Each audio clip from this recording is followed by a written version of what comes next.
আমি একে একে সবাইকে বলবো একটু কথা বলার জন্য। শামসুল ইসলাম আমার সঙ্গে আছেন এবং তার শেষ যে কাজ বাংলাদেশ পাকিস্তান সিরিজ 2026, আমি কাকে কাকে রাখবো।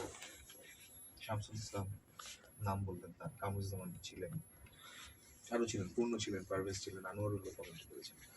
শামসুল ইসলাম এবং আমি ওই 11 তারিখে সবশেষ তাকে দেখেছি এবং শেষ দিনই তার অফিস ছিল। দেখে একটু অবাকই হয়েছে, অনেকদিন পর তার অসুস্থতা সেটা চোখে মুখে ফুটে উঠছিল। শামসুল ইসলামও পরে আমাকে বলছিলেন যে ভাইয়ের অবস্থা তো বেশি খারাপ নয়। রঞ্জন, আপনি যে কথাগুলো বললেন সেই একই কথা আমার মনে হয় প্রত্যেকটি রেডিও ভূমি পরিবারের উপস্থাপক, অ্যাঙ্কার, কমেন্টেটর, কর্মী সবার এই যে ভদ্রতা করে আমাকে সবসময় আপনি বলতেন, শামসুল ভাই বলতেন এবং রেসপেক্টের জায়গা রাখতেন, অথচ আমি তার প্রায় 10 থেকে 12 বছরের ছোট হবো বয়সে। আমরা একই ইউনিভার্সিটির, একই শহরের, সেটা অনেক পরে জানা, কাজের সুবাদে এসে। এই যে হয় না যে একই এলাকার হলে একটা এক্সট্রা প্রিভিলেজ পাওয়া যায়, বিষয়টা এরকম কখনোই ছিল না সুমন ভাইয়ের সাথে আমার। কাজ দিয়ে সম্পর্ক, কাজ দিয়ে পরিচিতি, পরবর্তীতে এগুলো আবিষ্কৃত হয়েছে। এবং হ্যাঁ, উনি সময় চেয়ে নিতেন, উনি জানতেন আমি একটা গভর্নমেন্ট অফিসে চাকরি করি, একটা বড় ডেস্কে বসি, সামনে একটু কথা বলা যাবে, তো ওই রকম আমাদেরও অ্যাপ্রোচ থাকতো। তো শেষ দিন ঠিকই বলেছেন, এই রেডিও ভূমির করিডোরটায়, বেরিয়ে যাওয়ার করিডোরে উনি বেরিয়ে যাচ্ছিলেন। আমি নামাজ পড়ে উঠছিলাম, দেখছি উনি বেরিয়ে যাচ্ছে, আমি একটু তাড়াহুড়ো করে ওনার সাথে কথা বলার সুযোগটা নিতে চাচ্ছিলাম। আবার কখন আসে না আসে, পেছন থেকে ডাক দিয়ে কথা বলে, হ্যাঁ শামসুল ভাই ভালো আছেন, কথাটা জড়িয়ে যাচ্ছিল। তখন আমি সেই চিরচেনা, মানে অদম্য, নিপাট, প্রাণ শক্তিতে ভরপুর ভরপুর সেই সুমনকে কিচ্ছু খুঁজে পাচ্ছিলাম না তার এই চাহনিতে, তার এই কথোপকথনে। তিনি কথাগুলো জড়িয়ে যাচ্ছিল, ঠিকভাবে দাঁড়াতে পারছিলেন না।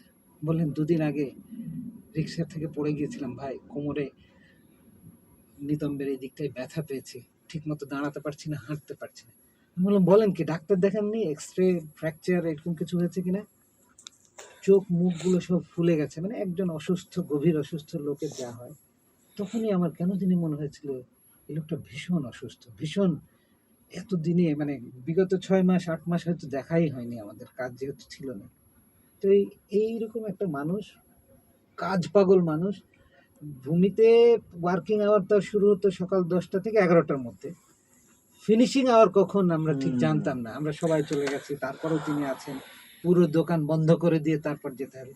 খুব বেশি বাড়ি থেকে ভাবি যদি তাগাদা দিতেন, তবু 8টা 8:30টার আগে কোনো দিন বেরোতে দেখিনি। 8:30টায় নিউজটা আমাদের বাজতো, উনিও বেরিয়ে যেতেন। তো এই তো, বিশেষ করে লম্বা সময় একটানা পেতাম আইপিএল এর ইভেন্টগুলো যখন চলতো, কিংবা world cup, 2014, 2018 FIFA world cup. দেখেন, 2012-তে রেডিও ভূমির জার্নি আর 2013-তে রেডিও ভূমি কমেন্ট্রির মাধ্যমে আত্মপ্রকাশ ঘটলো। একেবারে শুরুর সিরিজটাই আমার অন্তর্ভুক্তি ছিল না, কিন্তু ইমিডিয়েট পরের সিরিজ থেকে অন্তর্ভুক্ত হলো। এই টিমটাকে আরো কিভাবে আস্তে আস্তে সম্প্রসারিত করতে হবে, পুরো প্ল্যানিং আমার সাথে। এই টিমটার পারফরমেন্স দিনকে দিন, ম্যাচ আফটার ম্যাচ, আমাদের মাশরাফিরা বলতেন না, we are thinking match after match. Suman ভাই বলতেন, সুমন ভাই মাশরাফির সেই কথা, ম্যাচ বাই ম্যাচ আমাদের ইমপ্রুভ করতে হবে, মানে improve, the sky is limit, এই কথাটাই বলতেন। এই যে আপনি বললেন না যে খারাপটা আমার, ভালোটা করলে তোমার। আজকে দেখো তোমরা প্রত্যেকে, আমার ডান পাশে বাঁ পাশে যে 5-7 জনকে আমি এখন দেখছি, প্রত্যেকেই মাশাআল্লাহ আল্লাহর ইচ্ছায়, তাদের শ্রম সাধনায়, চেষ্টায় ভালো ভালো জায়গায় ওয়েল স্ট্যাবলিশ। সুমন ভাইয়ের শেখানো সেই প্রথম দিনের কথা, যে খারাপটা আমার, ভালোটা তোমাদের, ভালোটা দিয়ে তোমরা নিজের ক্যারিয়ার রাঙিয়ে নাও। This is the footprint, this is the gateway. এটা হচ্ছে প্রথম স্টেপ। এই স্টেপটাকে মসৃণ করে নিতে পারলে পরের স্টেপগুলো আরও বাড়বাড়ন্ত হবে, সাকসেসফুল হবে। রঞ্জন আজকে একটা নামি টেলিভিশন স্টেশনে কাজ করে, রনি বিজনেস দেখতো, সে আরো বড় ফার্মে কাজ করছে, আমাদের প্রত্যেকটি সহকর্মী আরো বড় বড় জায়গায় গিয়ে নিজেকে প্রস্ফুটিত করেছে। কিন্তু শুরুর জ্ঞানটা এই রেডিও ভূমির চত্বর থেকে, প্রিয় স্টেশন 92.8। এবং ওই যে আমাদের ট্যাগলাইন, বিশ্বাসে বাংলাদেশ, আজকে যখন বাজছিল সুমন ভাইয়ের কণ্ঠে ওই অংশটুকু শুনলাম, বিশ্বাসে শামসুল, তার ভালো কাজগুলো তার রেখে যাওয়া আদর্শ। দোষগুণে মানুষ, হ্যাঁ, বিভিন্ন সময় তার আচরণে আমরা তাৎক্ষণিক কষ্ট পেয়েছি, এটা ট্রু। ওয়ার্কিং এনভায়রনমেন্টে, পরিবারে, বাবা মার সাথে এইরকম খুনসুটি হয়, মনোমালিন্য হয়, গ্যাপস হয়। কিন্তু তার যে এই যে থিমেটিক কিছু বচন, এই একটা দুটো বাণী পুরো মানুষের আদ্যপান্ত ক্যারিয়ার বদলে দিতে সক্ষম হয়েছে। হ্যাটস অফ সুমন ভাই, ওপারে ভালো থাকে।